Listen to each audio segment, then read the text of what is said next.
Hi అండి, నమస్తే. నేను మీ భార్గవి. వెల్కమ్ బ్యాక్ టు అమ్మ చేతి వంట. ఈరోజు వీడియోలో సేమియా పాయసాన్ని ఎలా చేసుకోవాలో చూపించబోతున్నానండి. ఈ కొలతల్లో కనుక సేమియా పాయసం చేసినట్లయితే చిక్కపడకుండా చాలా టేస్టీగా వస్తుంది. ఈ శరన్నవరాత్రుల్లో అమ్మవారికి 9వ రోజు ఈ సేమియా పాయసాన్ని కానీ లేదంటే బెల్లం పరమాన్నాన్ని కానీ నైవేద్యంగా పెడుతూ ఉంటారనమాట. సో నేను ఈరోజు సేమియా పాయసాన్ని పర్ఫెక్ట్ కొలతలతో చేసి చూపిస్తున్నాను. మీరు కూడా ఇంట్లో ట్రై చేయండి. నేను సేమియా పాయసంలోకి రుచిగా ఉండడం కోసం కొద్దిగా చిక్కదనాన్ని ఇవ్వడం కోసం సగ్గుబియ్యాన్ని యూజ్ చేస్తున్నానండి. ఇక్కడ పావు కప్పు దాకా సన్నటి సగ్గుబియ్యాన్ని తీసుకుని ఒక బౌల్లో వేసుకున్నాను. ఇందులో నీళ్లు పోసి ఒక అరగంట పాటు నానబెడుతున్నాను. ఇలా సన్నటి సగ్గుబియ్యం తీసుకోవటం వల్ల త్వరగా నానిపోతుంది, త్వరగా ఉడికిపోతుంది. అలాగే సేమియా పాయసం అనేది మరీ గట్టిగా చిక్కగా అయిపోకుండా ఉంటుంది. ఈ సగ్గుబియ్యాన్ని పక్కన పెట్టేసుకుందామండి. ఇప్పుడు స్టవ్ మీద కడాయిని పెట్టుకుని అందులోకి 1 టేబుల్ స్పూన్ దాకా నెయ్యి వేసుకోండి. నెయ్యి కరిగిన తర్వాత ఇందులోకి కొద్దిగా డ్రై ఫ్రూట్స్ని వేసుకుని ఫ్రై చేసుకోవాలి.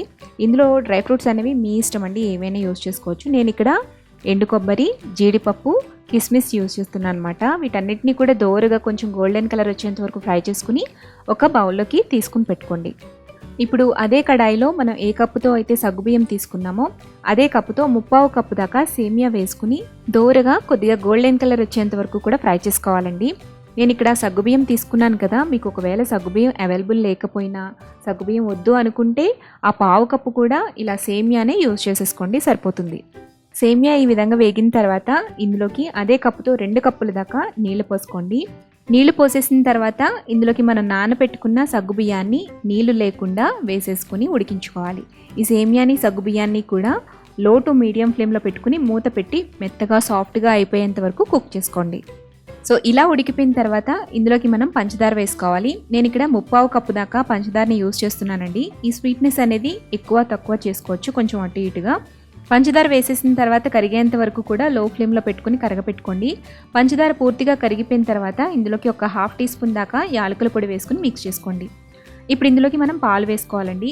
ఈ సేమియా పాయసం అనేది చల్లారినా కూడా చిక్కబడకుండా ఉండడం కోసం ఇందులోకి నేను 3 కప్పుల దాకా పాలని వేస్తున్నాను.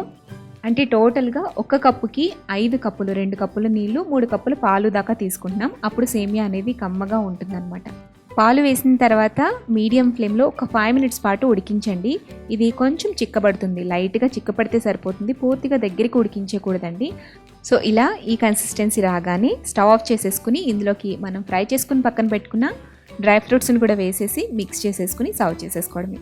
అంతేనండి, చక్కగా ఎంతో టేస్టీగా కమ్మగా ఉండే సేమియా పాయసం రెడీ అయిపోయింది. సో చూసారా, చల్లారినా కూడా మీకు కన్సిస్టెన్సీ అనేది ఏమాత్రం చిక్కపడలేదు. సేమియా పాయసాన్ని ఈ కొలతల్లో ఈ విధంగా చేసి చూడండి, మీ అందరికీ కూడా బాగా నచ్చుతుంది. ఈ సేమియా పాయసాన్ని మీరు కూడా ఇంట్లో డెఫినెట్గా ట్రై చేశాక మీకు ఎలా వచ్చిందో నాతో ఫీడ్బ్యాక్ని షేర్ చేసుకోండి. అలాగే ఈ వీడియో నచ్చితే లైక్ చేసి మీ ఫ్రెండ్స్కి, రిలేటివ్స్కి షేర్ చేయండి. మరిన్ని టేస్టీ, సింపుల్, క్విక్ రెసిపీస్ కోసం అమ్మ చేతి వంట ఛానల్ని సబ్స్క్రైబ్ చేసుకోండి.